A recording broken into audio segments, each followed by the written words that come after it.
Юу ч үгүй, юу ч өрнөөгүй, юу ч өрөөгүй хоосон орон зай. Энэ бол тайз. Энэ хоосон орон зайд хин нэгэн үйлдэл хийж, түүнийг нь өөр хин нэгэн хүнлэнгөөс харна. Театрын тулгцыг бол хоосон орон зайд амилж буй үзэгдлийг үзэж, таашаахыг хүсэх хүмүүсийн хүсэл тэмүүлэл билээ. Энэ цэг дээр тулгуурлан хоосон орон зайд утга агуулга, мөн чанарыг нь амьлуулах бүтээлч ирмэлзэл бол театрын хөдөлгөөгч хүч.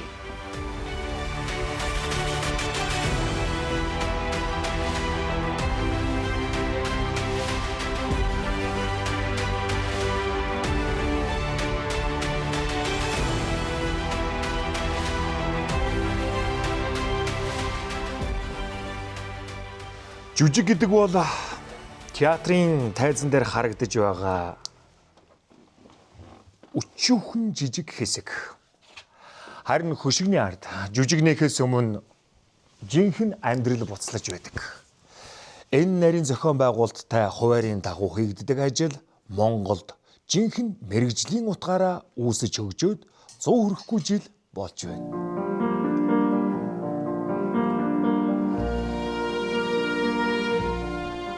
Үндэстэн өөрийн их сургуультай, музейтэй, театртай болсон цагт үндэстэн боллоо гэж хэлэгдэх ёстой гэх Островскийн үгүй. Энэ бол уран барилга, том тайзны тухай яриа биш ээ. Энэ бол агуулгын тухай яриа. Үндэстэн өөрийн оюун санааны өвөө түгээн дэлгэрүүлж хөгжүүлэх мэрэгсэн уран бүтээлчтэй. Тэд уран бүтээлээ төрөх орон зайтай байх ёстой.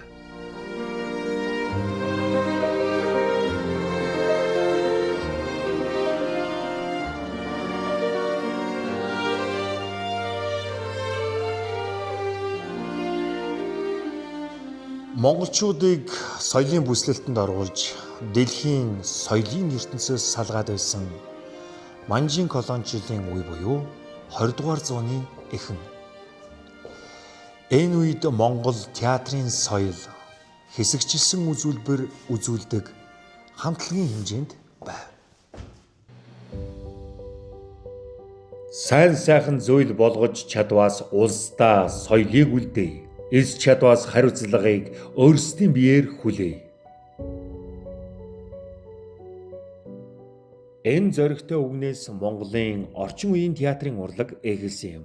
1900 онд ардын хувьсгал ясны дараа хувьсгалын гол удирдагчдын нэг цэргийн яамны сайд Жанжин Сүхбаатарт Маймай хотын ший жүжигчин Чөлтмийн лувсан содном тэргүүтэй хүмүүс ард нийтийн уран сайхны бүлгэн байгуулах хүсэл гаргахдаа ийм зоримог үгс хэлжээ. Монголын ард түмэн үе үеийн театруудаа өөрсдийн хөрөнгө хандиваар бүтээн босгосон төвхтэй. Орчин үеийн Монголын анхны театр Ардын цэнгэлдэх хүрээлэн буюу Бөмбөр ногоон театрыг 1927 онд бүтээн босгоход олон нийтийн хандив дэмжлэгийг авч байжээ.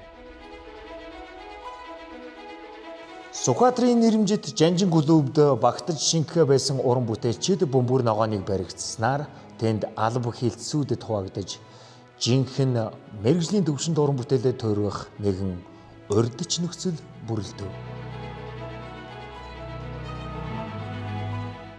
Эчин хорлоо, Дамдын базар, Лувсан содном нар бол 20-ад оны Монголын театрын одод байв. Лувсан содном сонирхогчийн бүлгэм төдий байсан театрын ур чадварыг ахиулах ажлыг санаачлаж, товчхондоо өдөр тутмын ажил хэрэгээсээ илүү гарч салбарынхаа ирээдүг өөрчлөхийг эрмэлздэг лидер байлаа. Одоогоос 99 жилийн өмнө эх хүрээнд өндөр хог нэртэй хогийн цэг байрлаж байж, уг хогийн цэгийг цэвэрлэж, суурин дээр нь Монголын анхны мэрэгжлийн урлагийн театрын байгууллагыг барьж босгосон юм.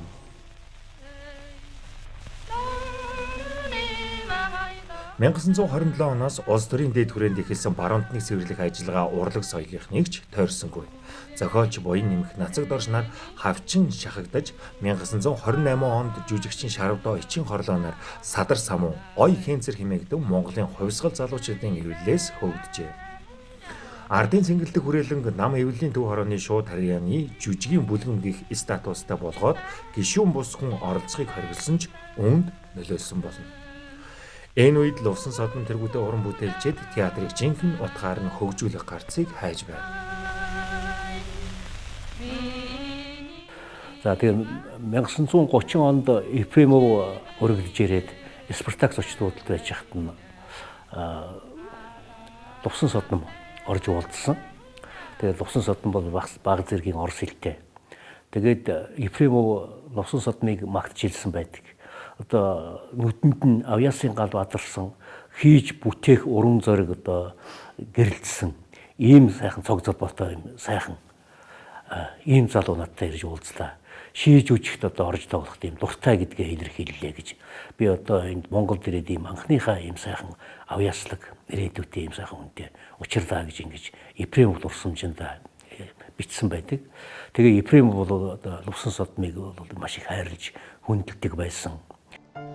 Лувсан Содном тэргүүтээ уран бүтээлчдийн хүсэл 1931 онд биелэлээ олов. Засгийн газрын эрхлэх товчооны 50 дугаар хурлаар ардын цэнгэлдэх хүрээлэн буюу Бөмбөр ногоон театрыг улсын төв театр болгож өөрчлөв.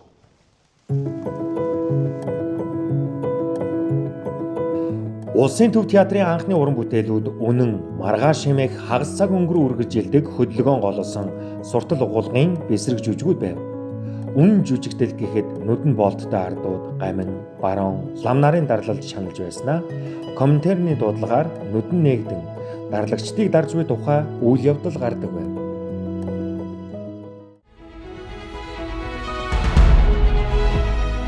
Сургагч Ефремов бүх Оросын соёлоор харилцах нийгэмлэгийн ажилтнанд илгээсэн захидлаас бид улам бүр зоригтой ажиллаж байна. Бидний ярьж байсан зүйл бодит биелэл болж үндэсний театр буй болох төлөв улам бүр тодорсоор байна. Монголчууд театрын ажилд туйлын их сонирхолтой, авьяас бэлэгтэй ард түмэн юм. Нийслэл хүрээг зорин тэмцэх монголчуудын нүүдэл 1921 оны ардын хувьсгалын дараагаас улам эрчимжсэн.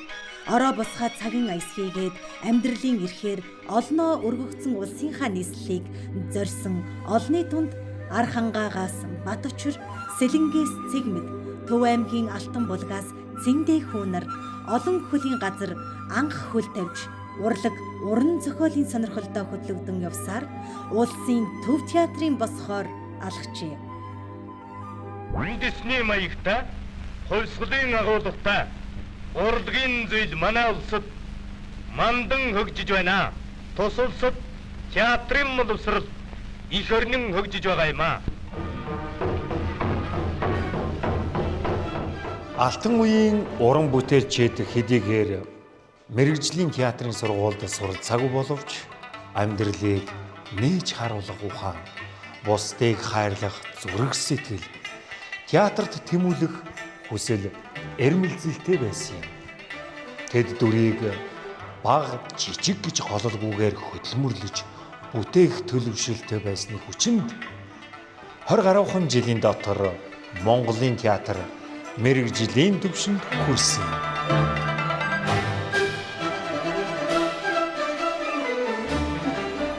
Яг тэр үед жинхэнэ авьяастай улсууд театрт орд ажиллаж байж тэр дундаа өөрийнхөө амьдралыг урлагт зориулахаар бүрэн шийдсэн улсууд. Олзашгийг олон идэгч хүн хийгээд ой модон жавх чаратан хоёрын ахуй биен ангид болбож аван шитхийн агаар нэгэн бай. Би аавынхаа тоглолтыг ингээд харахаар зэрэг үнэн яг өөрөөсөө энэ дотор хүнээсээ гардаг энэ юмуд илүү их байдаг. Сүхбаатар киноны сүүшүүжэнд аавыг тоглоод юусны дараа сүүлд 80-ад онд Дандангуан би юу Мандах нарны туяа гэдэг кинонд сүүшүүжэнд тоглосон. Тэгэхдээ би бэлдэж байгаа нь юу гэхээр зэрэг аавынхаа нөгөө нэг сүүшүүжэний юу бичдгийг хараад бид өөрийгөө л байсан байхгүй. Тэгээд ерөнхийдөө зан авир тэр юу ээж байгаа дээрэнгүй байгаа энэ тэр юмнуудын дуурайгаад ингээд тэгээд дандангууд очиод үзүүллээ л дээ. Би нэг иймэрхүү дүр гарах санаатай. Тэгээд нэг аав тэгэд тоглож байсан юм чинь би ингэмээр байна тэр гэсэн чинь үгүй тэр. Тэр үеийн жижигчд өөр. Өнөөдөр чи өөр тоглох хэрэгтэй. Дипломат, зайлтай, асар их том цэргийн эрхтэн тэгсэн мөртлөө залуу өсөх ирээдүйдээ ийм жанжины дүр тоглоно болохоос аав шигээд ингэ тоглох юм бол тэр үед Хятад Монгол хоёрын харьцаа ямар байлаа? Өнөөдөр Хятад Монгол хоёрын харьцаа ямар байна? Цаг үе жижигчүүн асар сайн ойлгож мэдрэх хэрэгтэй. Тийм учраас чи тэгэд тоглоо. Тэгэхгүйгээр зүгээр аавгаа дуурайх юм бол энэ бол их тийм буруу тоглолт болно шүү. Тэгэхээр тэр үеийн жүжигчдийн өнөө үеийн жүжигчдийн тоглолт өөр байна л да. Цаг үе юу яхад. Сүүшүжэн орж ирэхдээ ингээд тэрний алхаа одоо сайн ажиглах юм бол нөгөө нэг эхэлсэн цэгээс нөгөө цэг дуусах хүртлээр бүх зүйлээ тодорхой болгоод ингээд маш нарийн тооцоолсон жүжигчний ухаан тэндээс гарч байгаа юм. Тэр биеийн хилэмж, тэр нүдний харц. За тэгээд чихчийн хуруугаараа чихнийхээ ингээ хулхийг ухаад ингээд нисэлж байгаа байдал. За хамгийн сүүлийн тэр одоо зулыг унтрааж байгаа энэ үйлдэл нь өөрөө тухайн үеийн богдхаанд засаглалыг унсан гэдэг юм дунж байна гэдэг юм далд агуулгыг дүрээрээ дамжуулж илэрхийлж байгаа ийм том агуулгыг үггүйгээр илэрхийлж байгаа юм. 장한국에선 소리가 사두고 못하는 비스그 절대 봐오잖아. 어더 타냐? 만약 항의 전에 쫄거다. 뭐고? Тэрний дараа нөгөө сэтгэл хөдлөл рүүгээ биомеханик буюу тэр дадал зуршлын хөөрлийн хэмжээнд аваачиж одоо тэр хүн сэтгэл хөдлөлтөөгөө уялдуулж байгаа юм. Тэгэхээр нөгөө биеийн хөдлөлөөс сэтгэлийн хөдлөл рүү юу, сэтгэлийн хөдлөлөөс биеийн хөдлөл рүү юу гэдэг энэ аргачлалыг дандаа биеийн хөдөлгөөнийг нэгдүгээр номер тавьсан нь одоо яг энэ дүр дээр ажилласан ажиллагаагаар бол харагдаж байгаа юм. Аавыгаа хараад би яаж үгүй ядахтаа бүр харцсан хүртэл бүр цаанаасаа ингэж гарч ирээд байдаг болохоор би аавыгаа дуурайх гэж оролддог юм. Тэгээд ер нь нүдний тоглолтуудыг л хийх гэж оролддог. За хүүхэн чи ер нь энэ ороо болсон хон юу хийж явдаг хүүхэд юм бэ? Аха би аавыгаа ирээд явж байна. Аавыгаа ирээдий. Хэн гэдгийг? Самдан. Самдан. Ямар ажил хийдэг? Жолооч. Жолооч.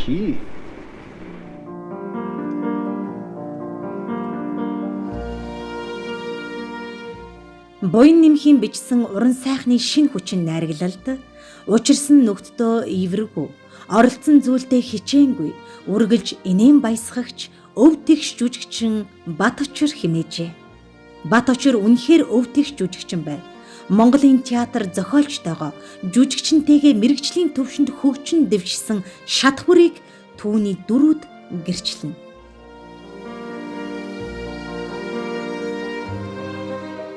Сургадаг л тийм хүүхдээ сургаж хүмүүжүүлдэг юм байсан. Тэгэл өөрөө яг инженер бол эмч бол одоо цагт бол ийм юм хэрэгтэй хүүхдүүд минь таас гэж тэгдэг байсан. Тэрний үгээр бид бүгдээрээ инженерүүд эмч нар л болсон да манай аавын 5 хүүхэд. Лигдэн хаан цогцайж лигдэн хаан тоглоод гавьяат жүжигч гавьяатын режиссерийн шагнал авсан. Лигдэн хаан тоглосон. Чингисийн тамаг хаан байна. Хаант минь хөрийн тамгыг би хадгалж явна. Би тамгыг үзлээ. Миний дээдсийн эрдний тамгыг амьд таатгалаа. Жүжигчин Баточир цагаан гэрт хааны дүрээс Лервангийн салбтай хүртэл үндэстний үзэл суртлын дэлхийн сонгодог 30 гаруй жүжигт дүр дамжирчээ. Баточир бол их тайз болон Дорнод аймгийн театрын тайзнаа үндэсний болон сонгодог жүжигүүдийг найруулан тавьж өв тэгш өвөлдөөсөн үндэсний театраас төрсэн анхны томоохон сэхэтнүүдийн нэг байлаа. Чи тийшээ юу ойртож болохгүй шүү. Намайг хараад зүгшүүш вэндэг шүү. За тэр шүү. Тэр зүг рүү битгий зүглээрэй мэдүү. За. Лам байснаа хар болж хүрээнд амьдрал хайж ирсэн цэл залуухан Цэндэхүү 1931 онд хүрээний гудамжинд нэгэн зарлал олж харсан нь амьдралыг нь орвонгоор нь өөрчилжээ. Тэр нь улсын төв театрын дэргэд авьяас бэлэгт залуусыг шалгаруулан авах тухай зар байв.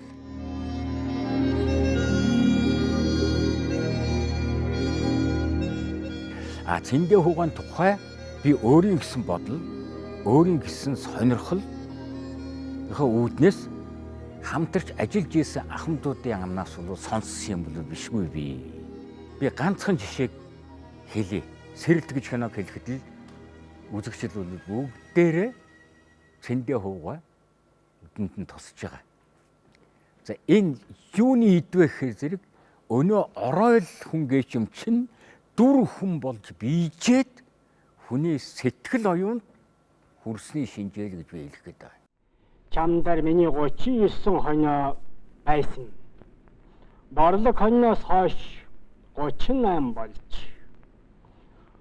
Өнөөдрийн 9:05 бүгд одоо 43 хон 7 мар 2 тугалтай үнэ байгаа үсттэй.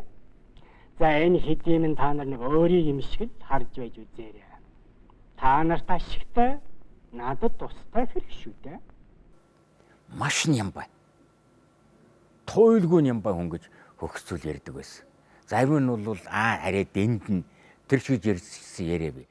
Одоо бид нар яриад бит бус өвийн тухай их яриад шүү дээ. Эний чинь л өөртөө нэвчээгээ шингээч гэсэн хүмүүсүүд байгаа байхгүй. Энийг бол би Монгол жүжигчний дэг сургуулийн анхны шатал мөнөөсөө мөн гэж ойлгож явдаг. Өөрсдийнхээ хийж байгаа, ажилдаа хандж байгаа, хүнтэй ярьж байгаа энэ бүх юмнаараа бидэнд бол үлгэр нь ойлгуулж явсан хүний нэг нь бол Цэндэхүүгээ мөнөөсөө мөн. Тэр наа жоохон бахад нэг зурагтаар алт үеийн кино тэгээд аягүй их кино гардаг байсан. Нууд манай ээж тохой Цэндэхүүгийн тоглосон Сэрэлт одоо өглөө гэл кинонд үзэнгуут мэдээж тэр хүн зурагтаар гарч байгаа. Нууд манай ээж тэр хүн нэг гарангуут бид надад тэгж хэлдэг байсан. Энэ хүн чинь өвөө штэ. Ийм чи ийм мундаг хүний үр удам штэ гэж байнга хэлдэг байсан. Тэгээд тэгж хэлсэн ч болооч юм уу би өөрөө багасаа жүжигчин гэдэг мэргэжлийг айгүй гоё дуртай хүлээж аваад дурлаад тэгээд жүжигчин гэдэг мэргэжлэрээ тэгээд ингээд төгсөөд сураад одоо яг найруулагч гэдэг мэргэжлэр нь яг ингээд мэргэжлийн замнаад явж байгаа. Энэ харихынд амиж явахын жаргал ажва товлон мартах аршааны шин бич. Ардын жүжигчин хэмээх шагналын жинхэнэ утга учирыг Зундуйн Цэндэхүүгийн амьдрал харуулдаг. Цэндэхүүгийн дүр төрх тоглолтоор Монголын ард түмэн жүжигчний хөдөлмөрийг ойлгосон юм. Цэндэхүү зөвхөн од болж олонний нүдэн дээр галалцаж амьдарсангүй. 1950-ад оноос эхлэн Дорнод Баян-Улгийн аймгийн театрыг үүсгэн байгуулж 12 жүжигийг найруулан тавьжээ. Ахлан болон Догсмын Бодоогийн төгс гүйцэтгэлтэй дүрүүд хожимын жүжигчдийн өмнө авьяасын шалгуур болон дэлгэцнээс ширтсээр байна.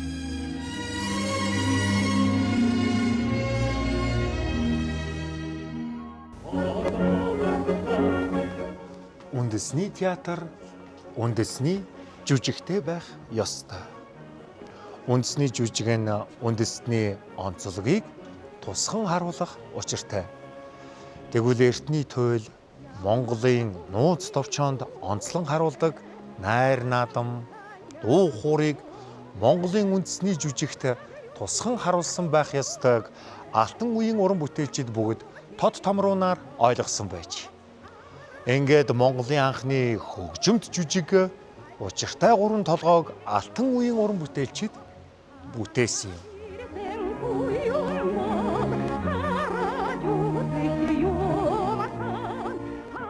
Төв театрын шинэхэн жүжигчин Түндөвийн Хант Суран Монголын анхны Нансалма болох хувьтай байжээ. Мөнхийн бүтээлд гар бие оролцож байгаагаа зохиолчт нь ч жүжигчт нь ч тэрхэн үедээ ухаараагүй лавтай. Маш их хичээж бүтээсэн жүжиг нь театрын орлогыг бүрдүүлдэг гол үзүүлбэр болжээ. Ардын жүжигчин Ханд Сүрэнгийн дурсамжаас. Нацагд орж зохиолч шүүгэр царайтай, дуу цоонтой, ухаалаг харцтай хүн байсан. Тэрээр байн намайг дуудаж Нансалмаа миний хамгийн хайртай дүр юм шүү. Ханд Сүрэн минь. Гол нь чи тэр сайхан бүсгүйг өөрөө сэтгэлдээ эхлээд хайрл. Зөвхөн дуугаар биш, сэтгэл зүрхээрээ тэр хүүхнийг тодруулан гаргаарай гэж зөвлөж байлаа. Тэр цагаас хойш би учиртай 3 толгойд мөн ч олон тоглосон хэдий боловч ягаад ч юм бэ Нансалмаа миний сэтгэлээс гардаггүй юм. Ханд Сүрэнгаа тэр хөлөөт явж байхдаа тэр үеийн нөгөө хятад ши янгаа гэдэг юм хүм үздэг ич орлогоо тэр хоёр тэр нь тэр оо хүрээ маягийн тийм маняар юуг бол манай тэр хоёр жүжигчинд бол их суусан харагддаг байсан. Ахмад уран бүтээлчид дотроос Ханд Сүрэнгаа миний багш гэж энэ театрт ирэхэд намайг хүлээж авч байсан. Өөрөө ээдрээ жүжигийн Эрдэнэ аажид тоглодог байсан Ханд Сүрэнгаа. Би охин нь болж тоглодог байсан. Ухааны жүжигчин байдлаараа жинхэнэ Монгол зан төрхийг гаргаж чадсан ийм сайхан эмэгтэй байлаа. Ардын жүжигчин. Идж уухаас намсхын төдийхэн болж байхад та урдах ширээгээ өшгөж хар хатны боол болдоо гэж хамгийн түрүү босоо хараж байсан байхаа. Тийм ээ. Харахаар өрөхгүй өмнөх ширээгээ өшгөж байсан. Ханд Сүрэнгаа бол миний театрын олон ээжүүдийн минь нэг.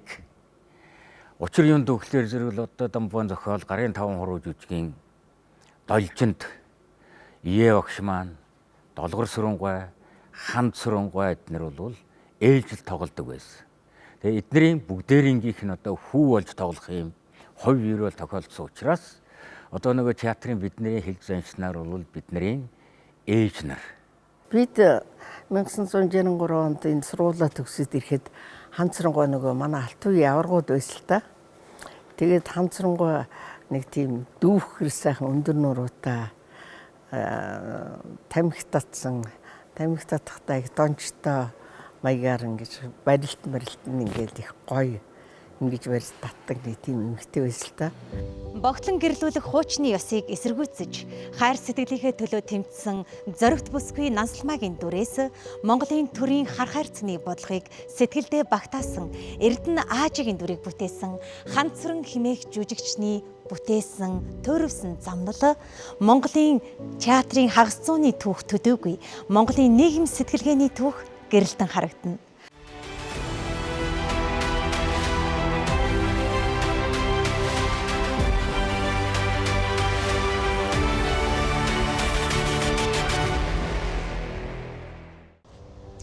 Жүжигт дүрийн өсөлт гэж бий.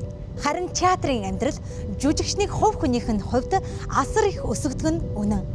Жүжигчний мэргэжил бол нэг байрандаа гацах юм уу, царцах ямар ч боломжгүй амьд тэмцэл юм. Жүжигчин Мэжид Оржул 1930-аас 1950-ад оны Монголын театрын урлагийг ноён нуруундаа үүрч явсан гайхалтай уран бүтээлч үлээ. Аав маань Сэлэнг аймгийн Баянгол сум Тарин гэдэг газар төрсэн хүн. Тэгээд цэрэгт байхдаа л одоо цэргийн хүмүүсийн дунд л хүмүүсийг илэглэж дуурайх, багш дарга нараа дуурайх байдлаар хөгжилтэй энэ цэрэг байсан гэдэг юм билээ. Тэгээд 1936 оноос 39 он хүртэл цэргийн театртаа жишээ өвшин тавьж исэн жүжгүүдэд бас нэлээд хэд хэдэн жүжигт тоглоод тэгээд 39 онд цэргийн албаа тусгаад Бөмбөр ногоон театрт шилжиж ажилласан. Ингээд л аав маань 41 жил буюу одоо Бөмбөр ногоон театрт 39 он 40 онд ирсэн гэхэд 80 он хүртэл 41-2 жил урлагийн амьдралаар амьдэрсэн да.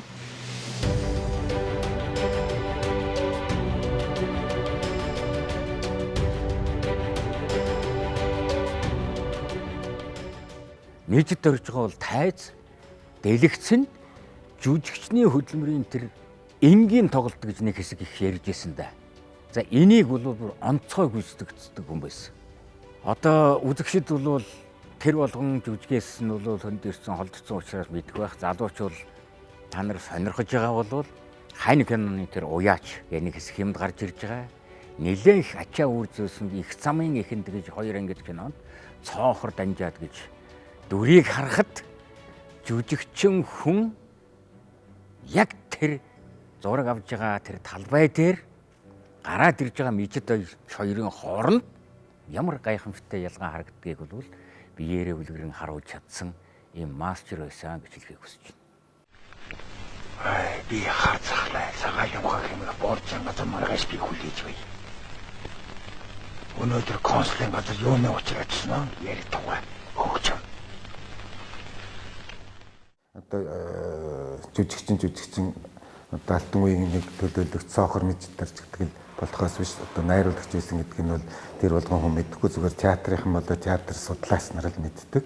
Тэгэхээр ямар ч жүжигчин бас нэг өөрийнх нь чаддаг хэмжээг чаддгүй хэмжээ гэж байна л да тийм ээ. Тэгэхээр зэрэг тэрийг ямар нэг юмар би нэг энийг хийчих юмсан энийг дааж хийж чадахгүй юм да. Уг нь ингээд хийчдэг бол гэдэг юм а ямар аргаар гаргаж ирдэг вөхөр зэрэг найруулга оролдож үйдэг юм уу тийм ээ.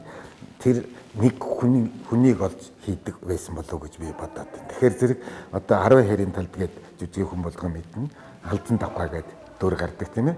Тэгэхээр одоо манай гомсрунгаа агуу дүрүүдийн нэг шиг одоо маш олон агуу дүрүүд дотор хамгийн анхных нь одоо жинхэнэ бүх улсуудад хүлээн зөвшөөрөгдсөн бүгдээрээ одоо гайхсан биширсэн тэр дүрүүд би бол халдсан давхаа гэж боддог. Тэрнээс хойш мэдээж хэрэг зөндөө сайхан дүрүүд байсан. Тэр халдсан давхаан дүрийг би удгаж халдсан давхаа одоо 10 хэрийн талд гэж бараг ярьдаггүй шүү дээ. Халдсан давхаа махгүй үзээд ирдэл гээд.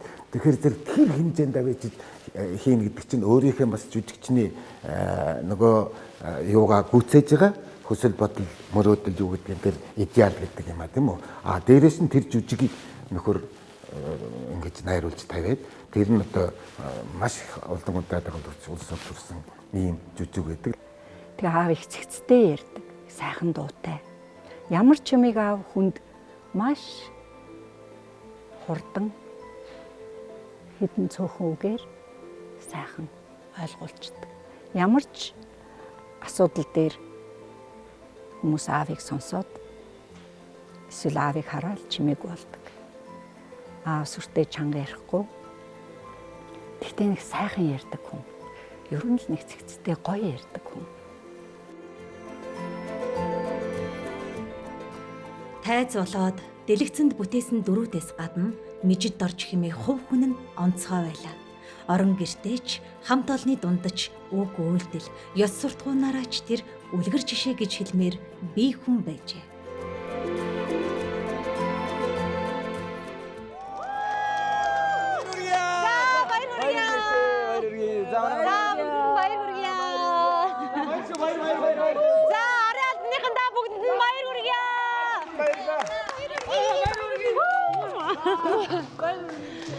Тайзны амьдрал хөшигний урд биш, хөшигний ард байдаг юм.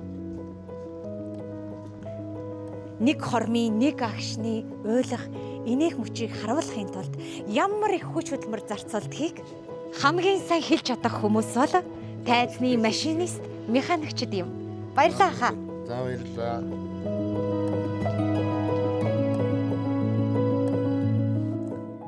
Содвын дорж сүрэн хэмээх эрхэм улсын драмын Эрдэмийн театрын тайзны домог юм. 1963 онд театр суурилсан тоног дөхөөрөмжүүд хагас 100-ны турш дорж сүрэн хэмээх хүний Эдисон юм шиг тасралтгүй ажилласан. Тэртээ 1940 онд улсын төв театрын зарлаг болохоор ирж байсан хүүгийн амьдрал, хоосон орон зайд мөн чанарыг бүтээх нүрэх хөдөлмөрийн зохилох зүрх нь болох хувьтай байжээ. Миний аав садав өгтөө дөрсрэн гэж хүн маань одоо 14 настайдаа Улаанбаатар хотод орж ирээд тэгээд энэ хуучнаар нөгөө Бөмбөр ногоон театр гэж байх үед одоо тэнд тайзны туслах ажилтнаар ажилд ороод тэгээд бүхий л амьдралынхаа туршид бол энэ театртаа л ажилласан, тайзныхаа л ажлыг хийсэн. Тийм л хүн дээ.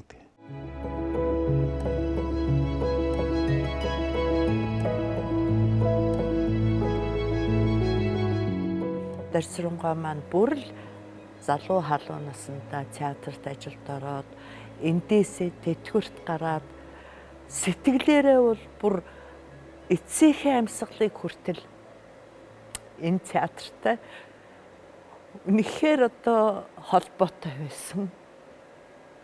Хойч үедээ зааж, зааварлаж өөрийнхөө тэр одоо хандлагыг залуу үедээ өвлүүлж өгч чадсан ийм хүн гэж би Дорцронгоогоо боддог. Тэгээ одоо Дорцронгоо бол одоо тэр Монгол Эрдэнэ гэж Монгол Эрдэнэ Дорцронгоо тэр чинь бол одоо энэ анх энэ театрын одоо энэ тайзны бүх техникийг энэ орсуудтай нийлж ухсарсан юм лээ. Одоо энэ Штангад галерей гэж яриад байгаа шүү дээ. Эднийг бүгдийг нь ухсарсан юм лээ орсуудтай нийлж.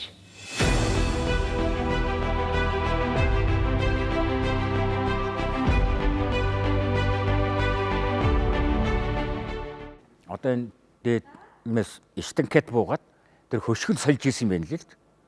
Тэгэл одоо нөгөө хүүх чинь хийх юм байхгүй юм чинь дахиж ороод нөгөө хөснөл бүчээ нөгөө илцаад л ингээд зүрх хэрэггүй. Яв.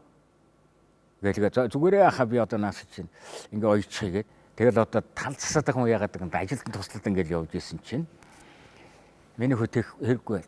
Наад чи өөр усуд хийдгээ яв гэд ингээ явуулчих. Байсан одоо яг тодхон санагдчих. Тэгээ энэ юу хэлээд ийм вэхээр зэрэг тэр өөрийнхөө ажлыг хэний шахалж шаардлагагүйгээр өөрийнхөө хийх ёстой юм хийх хэрэгтэй байдаг юм. Энэ театр чинь маш олон төрлийн юмнаас буй болдго юм. Тэгэхээр зэрэг чи энд ямар ажил хийх гэж ирсэн тэрийгээ л хий гэсэн санааг бол надад олон таван лекц уншилгүйгээр ойлгуулж өгсөн үнийх нэг нь Дорцронгоо маань байна.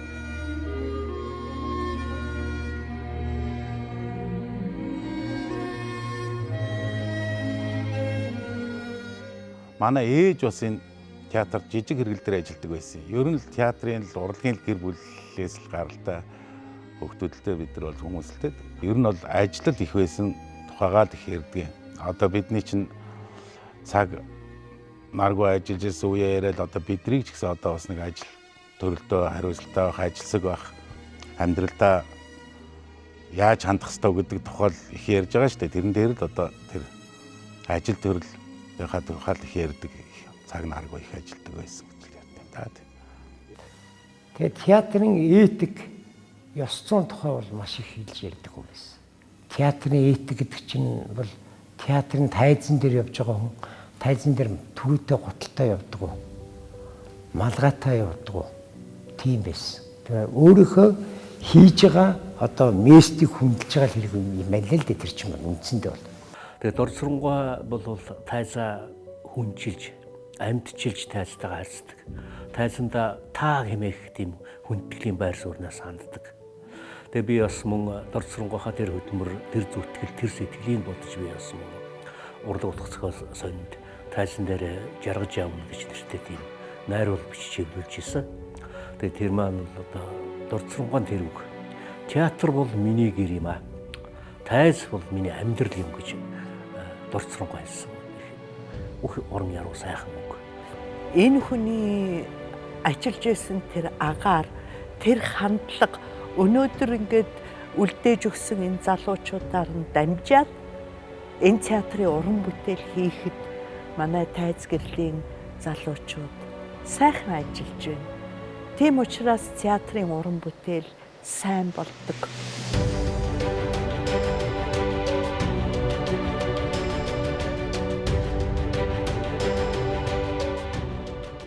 Одоо Дорцронгоон гараар орж хамтарч ажиллаж исэн хүмүүсүүд гээд яхад одоо энэ манай энэ алтан гэрэлгээд энэ тайзны машинист байна. Олон жил хийсэн. Энэ хамгийн шовторго нь энэ дамжсан байх гэж бодож байгаа. Тэгэл та нар одоо энэ алтан гэрэлийг хараарай. Ерөөсөл тэр өөрийнхөө хийх юмыг л хүн туслах үедээ тусалчих нь. Тэгээ эн чинь юу гэхээр зэрэг альва юм гэдэг чинь эхэлтэй төгсгөлтэй байдаг юм адил эрэмттэй гуйтай байдаг юм а гэдгийг л ойлгуулж өгч байсан манай Ахмад мастеруудын нэг л гэж би хэлхийг хүсэж байна да.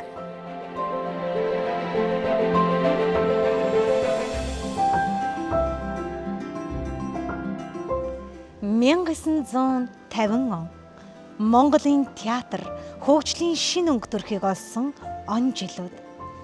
Энэ он жилүүдэд Монголын театрын тайзнаа Жамсран жав, ган төмөр, даштава хэмээх урван жүжигчин од болон гялалзаж эхэлсэн юм. Ангаахын сургууль, дүүрийн театр гэд өөр мэрэгжил, өөр салбараас театрын босхийг алгасан ч тэд Алтан үеийнхний бүтээсэн театрыг мэрэгжлийн театр болгон төлөвшүүлэх ачааны хүндийг үүрэлдсэн төөхтэй билээ. Саяхан улсын драмын театрын намдгийн зохиол шинэ башин гэдэг драмын жижиг тоглолтоо энэ жижигтэр шинэ дэвшилтэд үзүүлсэн агуй нөхцөлийн өсөлт төвчөлтийг цаг үеийн олон сурталчилснаар амжилттай болжээ.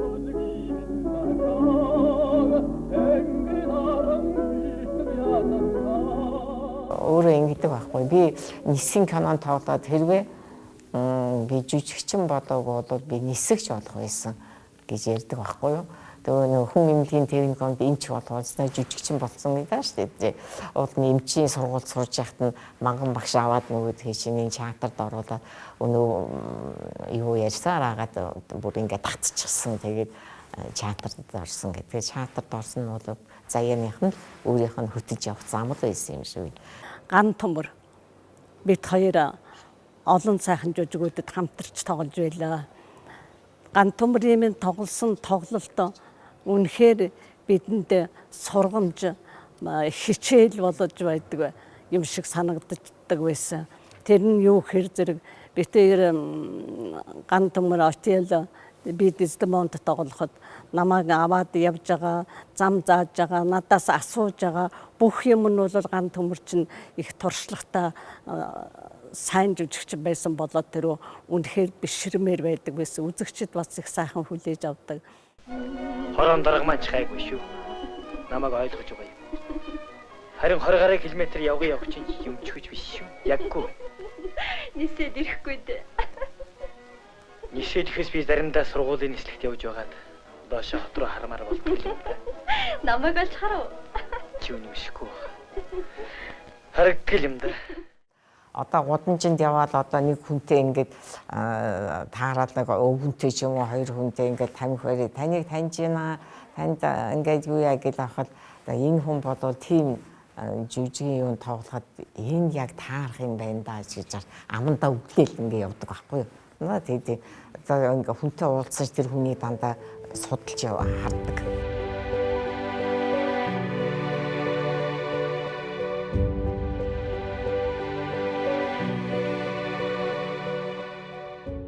Багш маань яг бидний нэгдүгээр курст орж ирэхэд манай ангид чинь яг багш нэлээд хэд хэдэн багш солиодсон л доо. Манай ангийн багш болох уу болохгүй юу гэж ирээл яваал. Тэгээд яг ардын жүжигчин ган төмөр гэж бүр тас харуулстай маш гоё юм хүн орж ирж исэн. Мэдээж 4 төгсгöd өсөн буурлуулж төгссөн. Тэгэхээр манай ангийнхан багшийг нэлээд нэрвдүүлсэн ямар их одоо эдэлж хэрэгэлсэн бэ гэдэг нь ойлгомжтой тийм ээ. За манай ангийн багшийн одоо бид нэр ганц төгсгсөн шавнар нь л да. Тэгээд оюутнуудаа энийг хэдэн оюутнуудаа их ярина. Будаатай сайж ханж аваач өгөх хэрэгтэй л зэгнэл одоо юу тэр хоолгүй болцсон байна хөөрхий гээл ингээл энэ хэдийгээ их загнадаг гэсэн. Тэгшээ дараа нь уурн гарчхаараа ороод ирдэг. Баясаа энэ төр яриад идэг. Тэгээ хоёрдугаар баясаа бас их баярлж явдаг. Баярлуулсан хүн баясаа болоод яасан гэхлээр энэ Францын нөгөө нэг жүжиг юу ганцаарчсан юм тоглоод Франц яваад нөгөө нэг Гран-при шагнал авсан юм байна шүү дээ. Тэгээ Гран-при тэгэхэд би энэ муу исэн Гран-при шагнал авчаад манай цалингийн юу шагналынхаа дээжигээд сая төгрөг канертан тэгээд авчирч өгчээсэн. Тэгээд багштай би нэг жоохон хүндэтгэл үзүүлсэн тэр мөнгнөөс. Тэгэхэд л багш маань их баярлсан болоо тэгээ олон улсын фестиваль нөгөө Гран-при шагнал авч ирлаа гэж надад яг энэ дээлийг бэлгэлж ийсэн. Одоо би энэ дээлээ жилд заавал гаргаж цагаасаараа гаргаж өмсдөг. Тэгээ ийм хайртай миний бас ийм гоё дээл байдаг. Багшигаа энийг өмсөх тоолондоо тэгээ багшигаа яг сандаг. Тэгээд цагаан сараар маам дээр очиж дандаа зологдог. Тэгээд гэхдээ яг энийг өмсөөл явахаар нэг тийм баяртай маам их баяртай байдаг. Очихоор очиж зологохоор. Таанч явда. Уучлаарай думаа. Энэ эмэгтэй бол ариун сэтгэлтэй багш хүн. Ижим. Таны нөгөөд хүнийг итгэдэг, хүнийг хайрладаг сайхан сэтгэлч нь яаж вэ? Хэдийдэн алга болчихоо.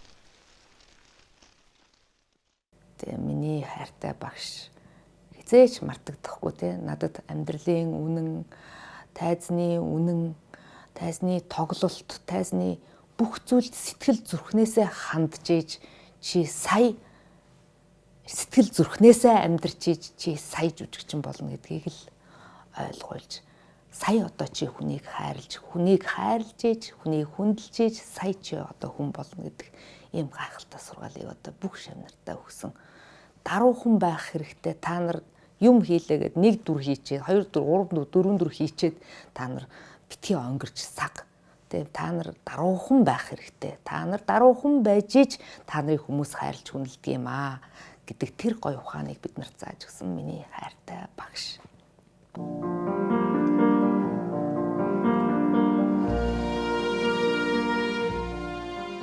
Ган төмөр бол биеэрээ театр байлаа. Тэр театрт амьдралаа зориулж, театраас амьдралаа бүтээсэн театрын бие хүн. Нэрийн хуудас нь байв. Иймээс Монголын жүжиглэх урлагийн түүхийг ган төмрөөс өмнөх болон хойш хэмээн хуваахад хэтийдсэн болохгүй. Одоо надад санагтай хүн бол одоо энэ улсуудын тухай дорсон биш хэрэгтэй юм байна. Тэгээ даанч би одоо олхиог учраас одоо яах юм бэ? Би одоо ган төмөрийн тухай, Жамсрын югаан тухай, Даштавагийн тухай одоо яахаргүй дурсан бичих ёстой байгаа байхгүй юу? Миний хувьд бол яг эрхмэлж явдаг хүн бол Даштава гэж жүжигчин байгаа.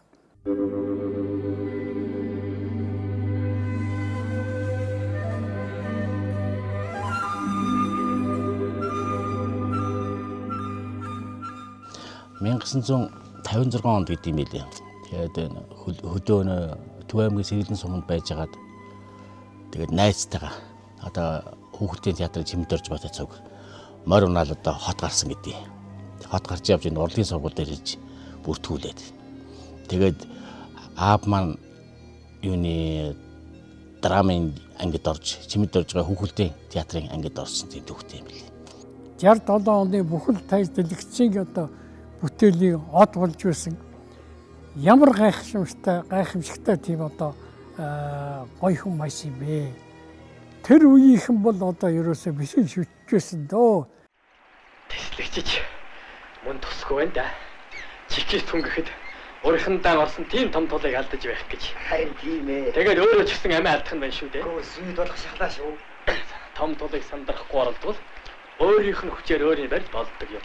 Манай ажилч тэр үү? Тийм ээ, манай ажилч тэр. Хүүхэд наашир.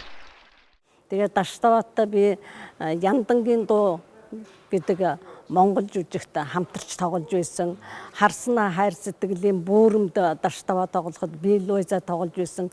Ингээд ажиллаад үзэхэд 3 өөр характерын жүжигчтэй анх би учирч байсан юм байна. Даштаваа гэдэг чинь их дотоод сэтгэлийн хүч ихтэй ярьж байгаа нь өөдөөс харж байгаа нүд нь гал цог шиг гялалцсан надаас нэхэд байгаа тэр зүйлээ гаргаж авахын тулд шаардж байгаа тэр зүйлийг би хийж өгөхэд бол бидний хоорондох харьцаа бол үнэхээр бие биенээ ойлгож байсан. Тэр хөхөөгөр төглөө тоглож явахдаа тэр нэг сувдагийн ордоор нэг мотоциклд тавьж ордог тийм хэсгийг маш олон парав авсан гэж ярьдیں۔ Тэгээд тэр тухайн үеийн киноны найруулагч нь аавыг загнаж одоо улсын хөрөнгө одоо шамшигдууллаа гэсэн утгаар загнасан юм бэл. Тэгээд улсын хөрөнгө чинь хэрэгтэй өнөө миний амь хэрэгтэй өнөө гэж өөдөөс надарч ирсэн. Тийм хөвчтэй төх байт юм бэл.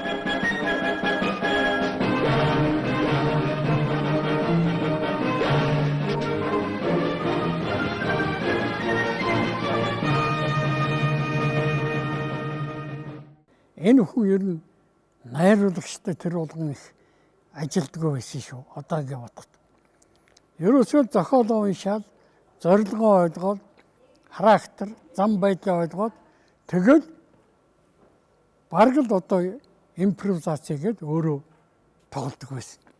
Одоо тодхон санаж байна. Одоо шинэ байшин жүжигт нэг удаа сургууль дээр хожигдж ирээд нэг биш нэг хоёр удаа боллоо да тэгээд үзэгдэн өнгөрөөд тэгээд дараа нь орж ирээд тэгээд тэр намжлын хэсгийг тэр жолоочийн хэсгийг тоглох болоод тэгээд ерөөсөө яг согтун үе шиг орж ирээд тэгээд нэг данхтай цай данхтай ус ууж нэг одоо цангаагаа тайлж тийм нэг хэсэг байд юм байна л да. Тэрийг нэг данхтай ус уугаад год зайлглаад тэгээд тэнд нь байсан хүмүүс бүр гайхаад тэнд одоо цай байгаагүй дээгээд очиод үзсэн чинь хоосон байсан гэдэг. Тэгээд шаарын пүү гэд нөдваад тэгээд гарч ирэл ингээд мядгамаа авгаагаа ирээд ингээд тоглосон. Тэгээд одоо найруулагчид юу ч хэлээгүй тэр сургуультыг хараад. За даштваа. Чиний бодж ирж орж ирсэн энэ зорилго энэ одоо тавилт өөрөө шууд тавиад тоглож. Энээс бол одоо ерөөсөө яа өөрчлөх юм алга. Чи 2 удаагийн сургууль тасалж ирсэн боловч чи бол агуу их юм цоглоод бодож иржээ гэж. Ингэж цаашиж байсан.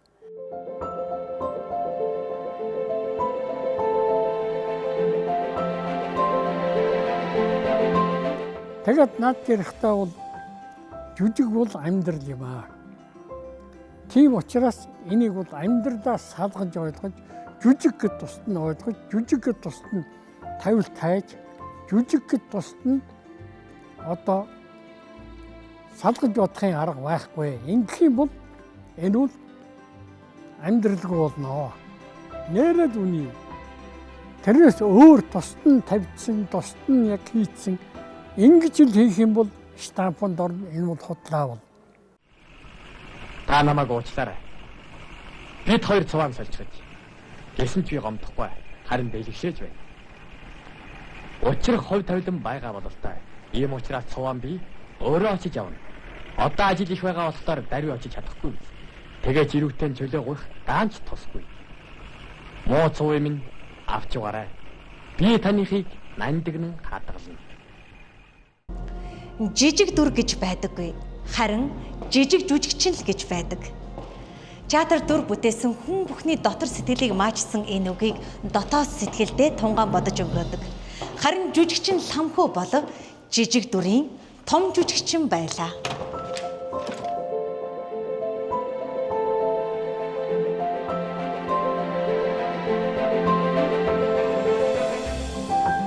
Анх бол 35 онд миний аав Баянгар аймгийн Бөмбөр сумд айлын 3 дахь хүү болж төрсэн байдгийн. Тэгээд манай аавын яриагаар бол манай эмээ их гой дуулдаг, хуурддаг, уртын дуг их гой дуулдаг тийм хүн байсан. Манай өвөө бол их уран хүн байсан гэж ярьдгийн. Тэгээ хөгжимд айгу гарамгай.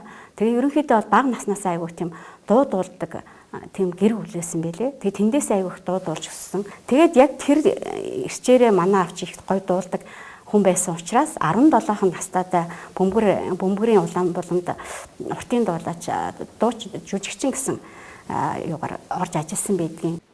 Баядргийн голоос одоо тэр Баацхан сумын нутг руу Бөмбөр сумын нутг руу шуулууд татах нэг тийм маш том компанид ажил Баян хонгор даяар өрнөсөн юм бизээ. Тэгээд тэр онцгой үйл явдал болоо тэнд одоо Ванган найруулагч тэр үйл ажилтнууд явж очиж тэр үед хүний мөр төмний нэг киногоо хийх бэлтгэл ажиллаа хийж явсан ийм үе. Тэгэхэд тэр ламхуу ах тэнд соёлын ордны жүжигчин байгаа тэнд оролцож яваад тэгээд Ванган найруулагч хэлсэн гэдгийг одоо ламхуугаа ингээд дуулж яхад нь гэхдээ энэ одоо миний чимэл огшил боллоо шүү дээ энэ байна гэж шууд чимэл огшийг оноогоод тэгээд чимэл огштой ламхуугаа сонгож авсан. Чигэт хоёр нэг гол ойрхон төрсөн. Тоглож байсан. Одоо хоёулаа зэрэгцээ зогсож байна. Чамд хоёр хүний юм бэ. Чиний төрсөн ч үнэн, өөхөх ч үнэн. Бусд нь цөм хотлаа. Тоолох юм бол нэг л 100 гаруй дөрөв тоглосон байдаг. За тэндээс би нэг онцолж хэлэх гээд байгаа нь юу гэвэл дандаа олонний хэсгийн жижиг дүрүүд, туслах дүрүүдэд л маш их тоглосон. За гол дүр ер нь бол баг байхгүй дээ. Их гоё дуулдаг манай багасаа хуурч. Тэгээд нөгөө залуучуудын тэр анх дугаар наадам, 2 дугаар наадам гэд ингээд байсан юм байлээ шүү дээ. 30 он одоо ардын хувьсгалын 30 жилийн ойгоор манай авчаа 16хан настайдаа хуучраад араад тэгээд дууга дуулаад 2 дугаар байр эзлээд тэгээд юу яасан байгаа. 500 төгрөгөөр мөнгөн шагналаар шагнуулж байсан. Тэгээд тэр үеийн 500 төгрөг чи их мөнгө шүү дээ, тий. 1993 онд би Элтгий заяа киногоо найруулахдаа Ламху ахыгаа бас тэр нэг шоноо өвгөн гэж нэг сайхан сэтгэлтэй. Тим өвгөний дүрд тоглуулсан. Тэгээд аав Элтгий заяанд явахт нь би чинь хиттэйсэн, нэлээд жоохон л байсан баг. Тэгээд тэр үед чинь аав Элтгий заяан дээр яваал морь ургалал. Тэгэхэд төдийн насны 52 та юм. Тийм насны хүн морь ургалал гүйждэг тий. Сайхан тусгааж байна уу? Сайхан тусч байна. Шоноог хаурч явна. Наадамд явж байна. Наадамд унах морь холж чадвар чаддаг. Хараа барайд өгч юм биш үү?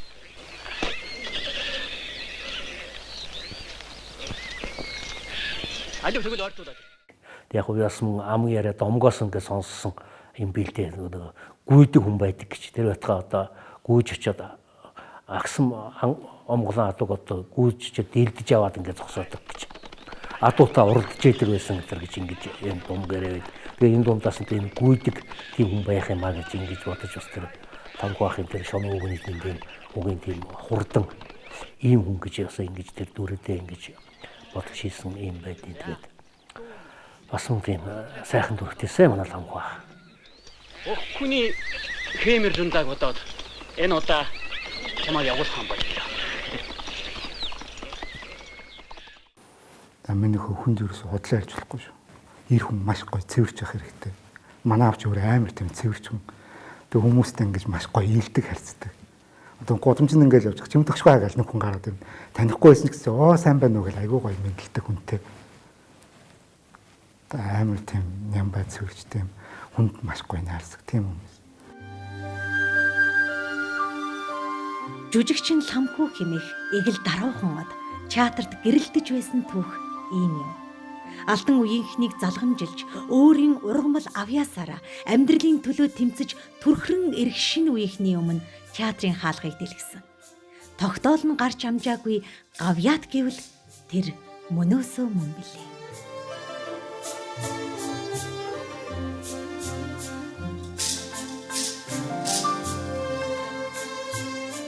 Сценографийн урлаг бол театрын салшгүй нэг хэсэг. Найруулагчийн нууц хөзөр юм. Магадгүй постмодерн театр бол сценографийн урлагийн өрсөлдөөний төвцөг байсан гэж хэлэхэд хэлсдэхгүй. Харин энэ урлагийг Монголд хөгжүүлсэн хүн бол зураач Төмөр Хуйг.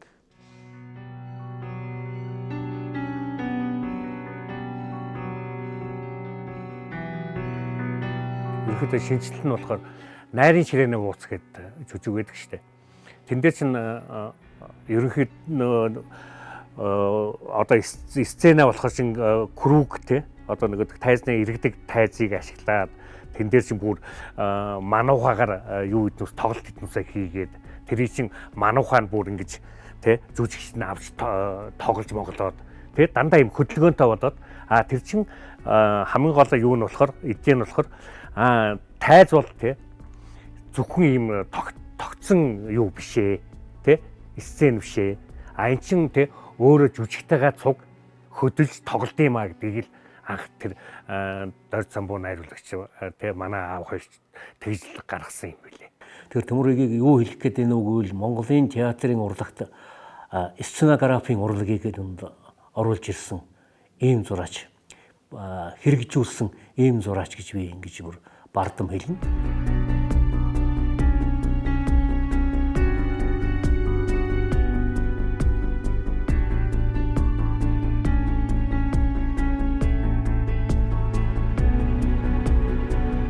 За яг ерөнхий зураач гэдэг бол зураг эскизээ гаргаад одоо макетаа хийгээд плаката хийгээл ингээл байхасаа илүүтэй үйлдвэрлэлийн ажлыг бол шууд гардаж удирддаг. тэр байтугай бүр өөрөө орж ажилдаг ийм үлгэртэй зураач байсан. Би энийг бол болсон Төмөр хоёрын зураачийг би онцлог хэлхийг хүсэж байгаа юм. Энэ чинь яг драм дээр чинь болохоор чинь яг нөгөө үйлдвэр үүднээс явах чинь энэ том тайзан дээр чинь юм хийж чадахгүй шүү дээ. Будаг шунхнаас төгөөд бүгдийг гаргаж те энэ хойд драмын чадлыг хойд чинь бүх том талбай тэн дотор чинь бүр ингэ даав нөгөө юугээ зайдаг майдаа дэлгэлж бүр тэнд нэг зурж мурдаг байсан байхгүй. Одоо юу өгнө шүү дээ. Макет хийлгэн шүү дээ. Макет хийлгээл ингээ яг чинь манайх чинь нэг хэврэг юм идус хийгээл яадаг байхгүй. Тэгчил тэр чинь ингээд гар дээрээ барь юм уу ширээн дээрээ тавьж байгаа л хуруугаараа ингэж хөдлөгдөг байсан гэж. Тэгэхээр тэр чинь нөгөө ямар бүх бат хийсэн байна уу, шанартай хийсэн байна уу чинь яг тэн дээр чи харагдаж байгаа шүү дээ.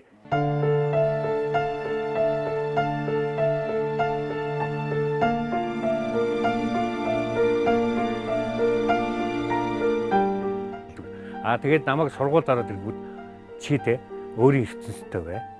Чи яг те ямар юм хүсэж ин тэрвээ тэргээл те би ч гэсэн одоо ч гэсэн хүүхдүүдтэй те ямар ч те чи ийм байх ёстой гэдэг зааварчилгаа өгдөг байхгүй. Яг те чи те юу хүсэж байна тэргээрэл те чиглээд яв. Тэ тэр чинь одоо чиний тэгээд амьдралын чинь тэг чиг шугам болох уугүй юу гэдэг чи өөрөө сонгох. Тийм л зарчимтай юм. 80-ад он бол Монголын театрын шинжилгээний он жилүүд байлаа. Академик цолтой болсон театрыг эрдмийн төвшөнд хүргэсэн шинэ үеийнхний түүчээ Монголын тайзны зургийн урлагийн шинжлэгч Төмөр хоёрыг байв. Тэр бол хэлбэрдэгч бус мөн чанарыг амьлуулагч зураач байсан юм. 1963-аас 1967 онд Улсын багшийн дээд сургуулийн кинодрамын ангийг Раднагийн удирдлагын дор төгссөн нэг ангийнхан Монголын театрын түүхэнд алтан үсгээр бичигдсэн юм. Учир нь энэ ангийнхан Монголын театрыг академик театр болгох ачааны хүндийг өөрлөсөн юм. Харин тэдний дунд Алтан хязгаараас ирсэн Алтан авьяаст Латиф байсан юм.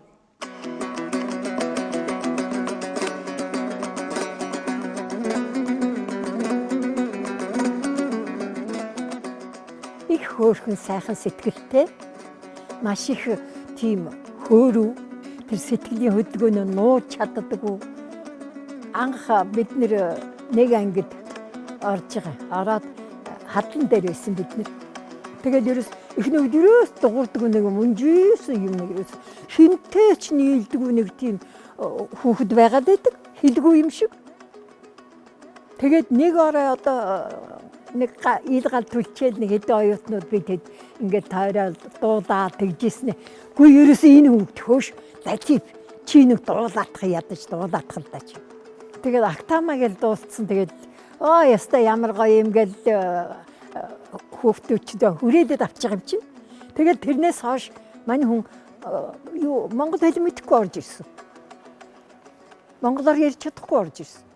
Тэгээд ерөөсөө тэр хадлан дээр чи цөмөөрөө үг хэл зааж өгөөл нөгөөх чинь зүгээр дорн сураад ёстой дорн монгол хэл сурсан да бараг л ер нь тэгээд хичээлдээ орохдоо ер нь чөлөөтэй ярьдаг л шахуу болцсон байсан да. Би бол үндэ Латифийн тухай тэр агуу суут хүний тухай ярихад бол аюул дуртай. Би бол одоо хүн бүхэн баасар байхад бүгд тэр цол тэмдэг тоодгүй.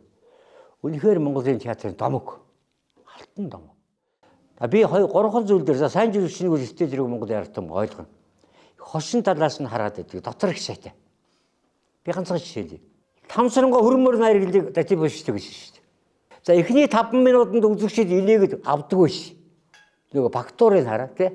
Байдгийг хараад ингээд оройн гулаанаар онцтой яадад дуулаад сулж хөвсөн гүлийг амтын нэрдэл. Тэгээд 10 минутаас нам. Ойлаа сонсоол. Тийм хүчтэй том уран уншиг гэдэг юм үгүйх масч ирсэн. Тийм тэгээд арж өрөө гээд хүрэн барыг бүтэн уншина гэж өгсөн. Ганц өний театр шиг биш байгаа байхгүй. Бүтэн 20 минут ганцаараа явж байгаа. Нэг газар Латиф очиж шинэ жилээр сайхан нөгөө хөгжилтэй тоглолтоо хийхгүй юу? Дамбардаад бариад ингээл. Их гой тоглоод хаш шинэ жилийн баяр. Тэгээд дараа нь дарга нь өрөөндөө оруулаад яг л шагнадаг юм уу нэг копи өгөөл. Тэгээд одоо Латиф шууд баг копиг нь үүдээс нь цацсан гэдэг үү? урлаг зугаа юм уу гэд гайс. Бидний сайхан зугааж уусан Латипт баярлалаа гэсэн. Тэгэнгүүт эмзэглээ шулах үнэлдэ. Урлаг юм зугаа юм уу гэж. Өө тэрийг уурлаа хашин болоод. Жижигөө хогдом доодог нөхрөө үнтрэг. Пат маргааш нь шууд соёлын намар дамжаад тэгэл ажлыг болсон ш театрт өгч. Бас янз бүрийн хэрэг мэх судлаа тохоод тэгээд оюунгой хөсөлж хийж гаргасан. Оюунгой хайртай байсан. Латип одоо оюутан байхад хэлж ирсэн чамайг би Монгол хэл сайн сурдаг юм шүү. Дараа хамтаа шүү тэр гэж. Тэгээд тэрнээсээ гараад сийрэхэд өлгүүр шиг болсон ш. Өлгүүр. Хуцал гэдэг. Тэгээд театр өлгүүрээс эхэлнэ гэдэг ш. Тэгэхэд л би нэг хүмүүс ганцхан Латипи юун дээр очиж өлгүүлэх гэж авдаг зэрэгтэй. Тэгээд дараа нь сүүлдээ ажийлагч болсон бид загиссан. Ажийлагч тэгвэл хийж чадах. Өөрөө нөгөө олон юутай юм учраас хийж чадах. Ажийлагч. Ямар юм төгөрөд шинэ вэ? Начга яа. Начга тэр. Хүний гайхаад тахтай яа. Латип айгүй ажин. Чи хаснуу. Ямар юм? Яг цэгийн хэлдэг ийм том чихтэй, ийм том амтаа энэ ийм бодлого шүтээ. Магтъя гэж магтаагүй манай самбаха мартдаг юм гэдэг шиг үнэхээр мартагддаггүй гайхамшиг бол Латип. Судлах хэрэгтэй, харах хэрэгтэй, унших хэрэгтэй.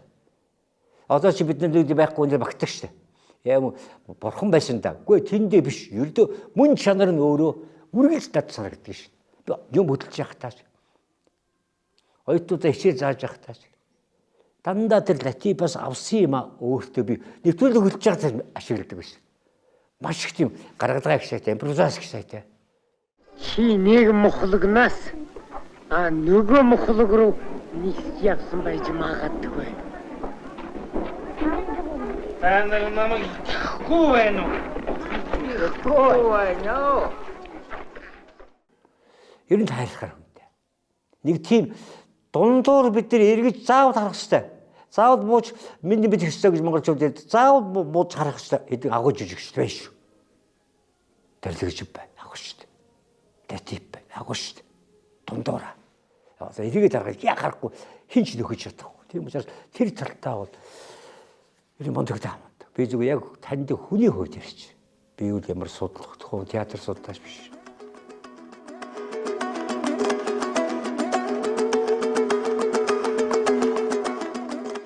Казак түмний дундаас Монголын урлагт мэндэлсэн холцгүй шижир алт Латипийн үр удам урлагт залуунаас авьяас бэлгээ зул мэд өргсөн. Урлагт авьяас хэмээх ганц л эрхэм хууль үйлчилдэхийн амьд жишээ нь энэ гэр бүл буюу.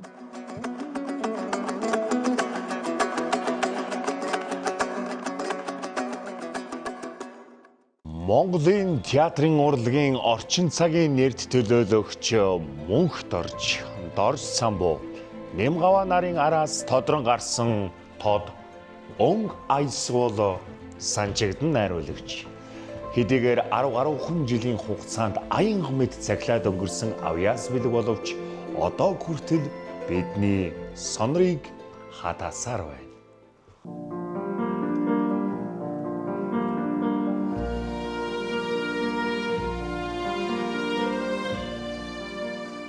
Найруулагч Санчигтантай би 1978 оноос Улсын багшийн дээд сургуулийн кино драмын ангид илсэн орсон тэр үеэс эхлээд бид нэг ангид учирч танилцж цаашлаад бүр дотн үерхэж явсан ийм одоо андууд. За Санчигтан багш бол үнэхээр цаг тухайн үеийн бол одоо яг эд шин одоо эрэл хайгуул ийм гэдэг юм уу? Шин дэвшил гарна гэдэг юм уу? Тайзны урлагт одоо тийм шин дэвшлиг авчирсан хүн бол ялчгүй манай багш Санчигтан мөн. Хүмүүст их нөлөөтэй, их сайн нөлөө үзүүлж чаддаг. Жишээ нь миний амьдралд бол асар их том одоо өөрчлөлтийг хийж чадсан тийм анд нөхөр.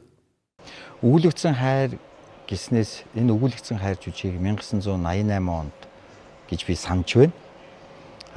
Улсын дараамын Эрдэмтэн театрын найруулагч Санчигдан найруулагч анх үзэгч төвний хүртэл болгож тавьсан. Өгүүлэгдсэн хайр жүжигийг үзээд надад бол маш их онцгой сэтгэл төрж ирсэн л да. Учир юу вэ гэвэл тэр жүжигийг тухайн үе зүгээр миний хувьд л гэхэд жүжигийг бас ингэж сонирхолтойгоор өгүүлэмж их өндөртөөгөө илэрхийлэмж нь их сонин содон шийдэл нь их гайхамшигтайгаар ингэж хийсэн жүжиг гэж би ерөөс урд өмнө үзэж байгаагүй.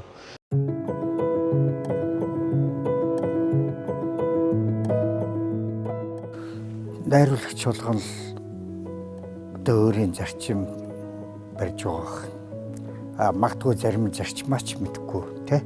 Зөвхөн урлан бүтээхийн үйлдэл анхаарал явдаг байх. Санчигтан найруулагчийн хувьд бол тодорхой цагт тодорхой орон зайд тодорхой гүйцэтгэлийг шаарддаг л байсан надад бодогдоод. Одоо бид нэг жишээ хэлье. Санчигтан найруулагчийн тэр найруулга гарахаас өмнө жүжигчид дандаа хоорондоо харьцаж тоглодог байсныг санчигтан найруулагч өгүүлэгдсэн хайр жүжигэд бүгд урагшаа харж үзэгч рүү харьцаад үзэгчээс хариу сигналыг аваад дахин хариу үйлдэл хийдэг энэ одоо техник энэ шийдлийг бол анх гаргасан шүү дээ. Өгүүлэгдсэн хайр аваад очлоо. Энэ мөчид яг зөв адраа буудаа.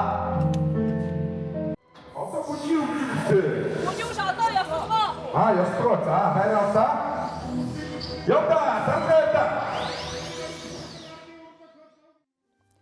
Тэгээ би санчигтан найруулагчийг нэг орилж хашгираа, ширээ шагаал, зэрэглэлийн заалаар гүүгээл тайзан дээр тэр илдүү юм болж ирснийг санахгүй. Хашир их тийм яж өвтэй, өгөө давуулдаг тийм ээ. Тэр жүжигчнийг хатгаж өгдөг найруулагч байсан санагдаж байна.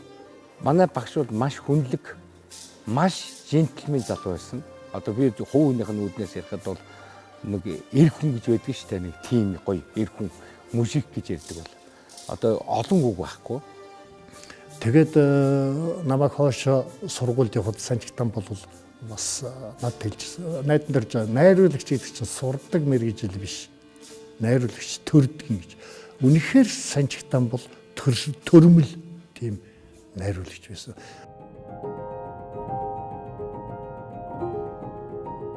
Манай багш одоо бараг нэг 30 намайг 20 эдэлэг багш одоо нэг 30 л гарч исэн юм уу да 32 4. Тэгэхэд одоо тийм олон жүжиг хийсэн байсан. Энэ драмын театр дээр 94 оны хавраас юм уу да маань нэлээд би энэ мулцсан. Тэгээ яг нөгөө тухайд их өндөр хүн байсан. Тулах яг тийм нөгөө нэг таяг олддгоо. Тэгээд шалны мод тулаад явдаг гэсэн. Бид хоёр 50,000-ийн 22 дугаар байраас ингээд дараа мөртөл алхаал явж байхдаа ингээл яг том үнэтэй ярьж байгаа юм шиг те. Надтай ингээл 30 хөрөөл. Тэгээд би энэ муу те бас нэг таяг ортлуулад ингээд шалны мод ингээд тулаад явдаг байсан тэр хаврын дурсамжлал нэг тодорхойлсон те. Өмнө над зөндөө олоода хэлж ирсэн. Найдаа би хийх хэрэгтэй байна. Би бүтээл хийх хэрэгтэй байна. Би амжих хэрэгтэй байна гэж. Амжих хэрэгтэй байна. Юу гэсэн үг вэ? Би багнахамстай найдаж байгаа. Би амжих хэрэгтэй байна гэж ярьдаг. Тэгээд би чи юу солиороод гэд би чи тэр юу гэж хүлээж авах вэ? Яаж ойлгох вэ? Үнэхээр амд маань их багнахамстай байсан гэдэг өөрөө мэдэрч ирсэн юм шиг байлаа.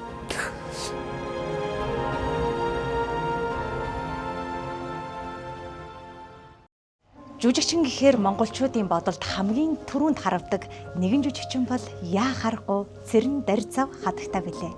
Улсын драмын Эрдмийн театраас гадна нүүдэл театр, хувийн театрыг үүсгэн байгуулж та бидний дунд уран бүтээлээ төөргөн яваа тайз дэлгэцийн од бидний дунд инээмсэглсээр алхаж явна.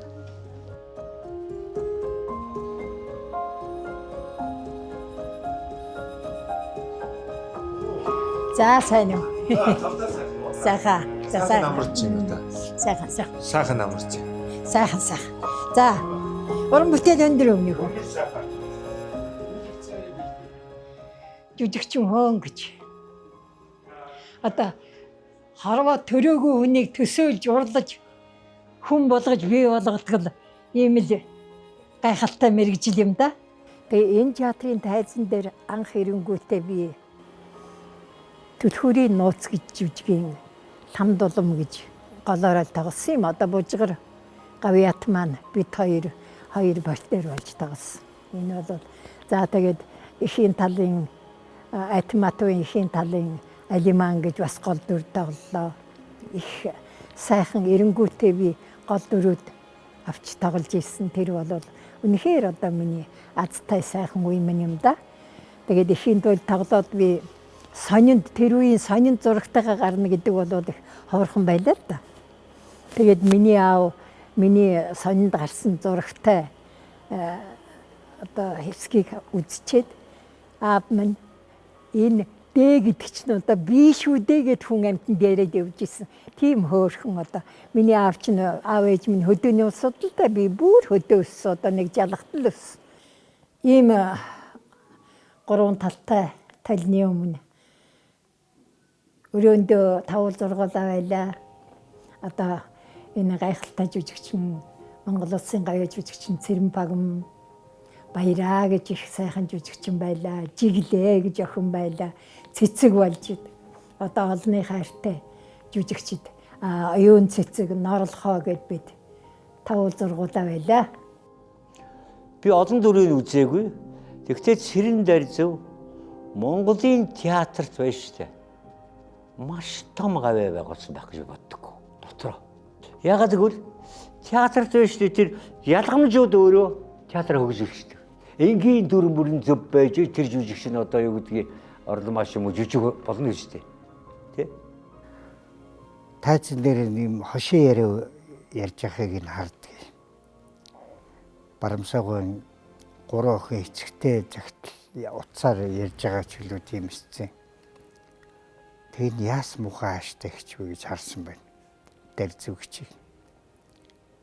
Гэжэл хамгийн бага охиных нь яриаг хараад пөх энэ жүжигчин чи ийм жоохон хөвгт болж чаддаг юм шүү дээ. Бат бид нэр гэл тэ хилээж ажиллаад аавдаа ирэхлээр эдгээр ярьж байгаа эдгээр юмнууд нь дүр төөрхөө ухааныг ямар гаргууд эзэмсэн юм бэ гэж бодогдохоор.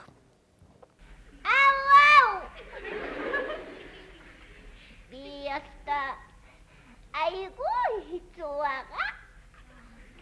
Би хичээлээ тараад дэлгүүрээр яваад идэж уух юм аваад тэгэл би өөрөө хоолоо хийдэг шүү. Дандаа хөөрхөн үгнэр дандаа сайхан залуучуудаар театр бүрдэхгүй. Сонин багтуур, сонин өгөгдөл, сонин өөрийн ертөнцийн өөрөө тэр театр амьдруулаар явдаг байхгүй. Тийм дөрүүдийг бол их мастер байсан баг та. Би ганц нэг жүжиг харж ирсэн.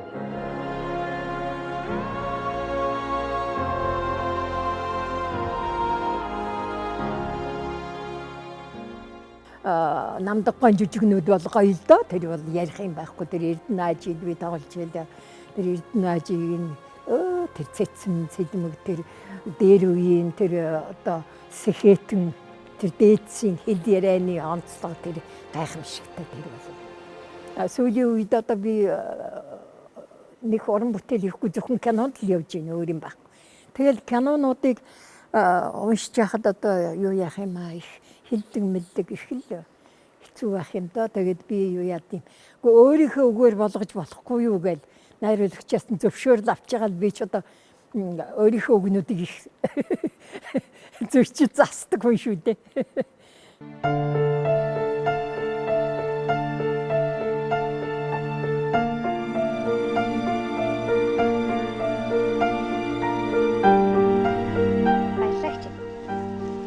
Театрын нүүр царай хинээс шалтгаалдаггүй. Мэдээж хэрэг жүжигчнээс.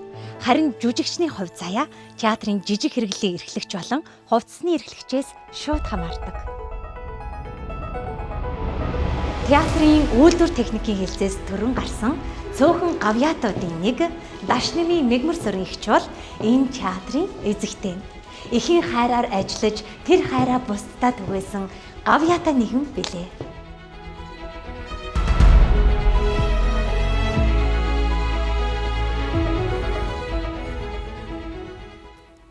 үе үеийнхээ ярианда мигэгч гэдэг.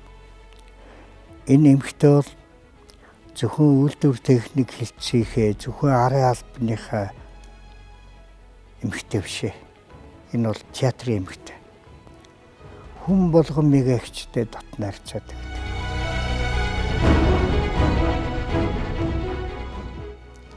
Тэгээ өөрөө сэхэтэн тийм ээ тухайн үеийнхээ сэхэтэн өөрөө бас тухайг уран бүтээлч болон жүжигчин болно бид нар гэж бодож ирсэн юм шиг. Тэгээ тэр мөрөдлөөсөө урваагүй.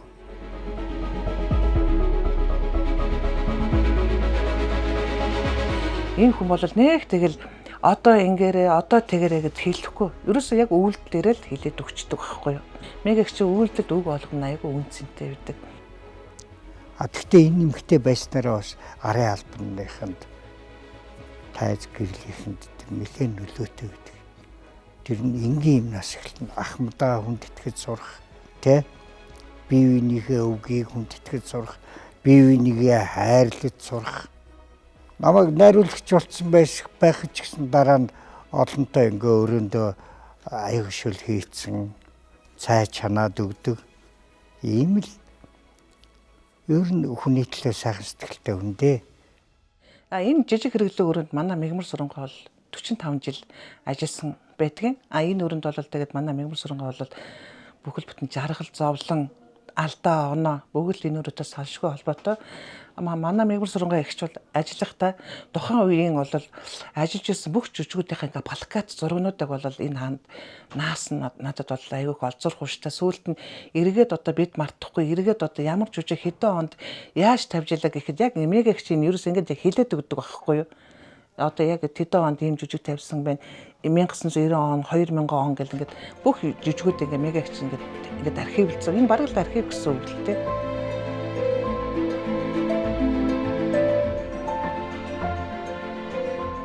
Энэ өрөөний одоо ингээ бүх одоо Мегэгч хүүч хөдөлмөр хүлс одоо бүгд энэ өрөөнд шингэсэн болохоор одоо би яг Мегэгчийн яг тухайн үед одоо жижиг хэрэгэл ямар байсан яг тэр чигээр нь бол жижиг хэрэглүүднийг хадгалдаг байхгүй.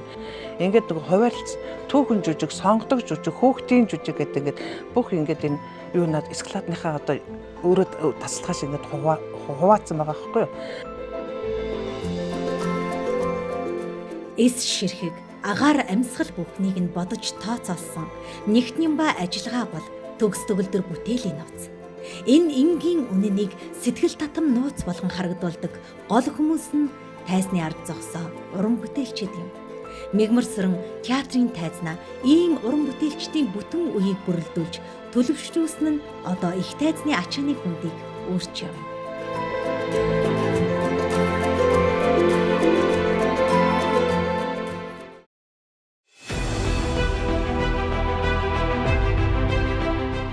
Хоосон орон зайд амьдралыг бүтээн. Энэ бол театрын мөн чанар. Эрдний ертөнцийн амьсгал, урлагийн эцэг болсон театрын урлагийг Монголд хөгжүүлсэн их түүхээс бид хуваалцлаа. Алтан үеийнхний авьяас бэлгийг тод томруулнаар та бүхний өмнө өргөн барьлаа. Энэ түүхийн гэрэлт хуудсыг бие сэтгэлээрээ залган үргэлжлүүлэх шинэ үеийн театрт амьдрал буцалж байна. Тийм ээ, амьд театрын төлөө хичээн зүтгэгч хэн бүхний өмнө үе таалгаа нээж байна.